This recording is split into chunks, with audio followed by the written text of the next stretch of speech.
Okay, so for today's tip, what I've done is I've just die cut out a circle and I'm going to be using that as my stencil. I've got some distress inks and I've got my tree stamp here that I really love.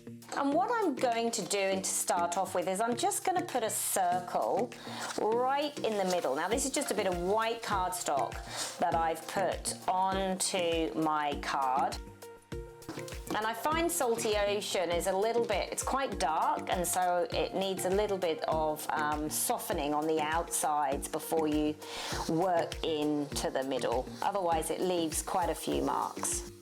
So I just slowly build up the colour. Try and make it as smooth as possible. There we go, we have a pretty smooth circle in the middle there. Then what I'm going to do is I'm going to get my selection of stamps here, and I'm just going to use my black archival ink, and I'm just going to build up a little bit of a scene using my tree stamps.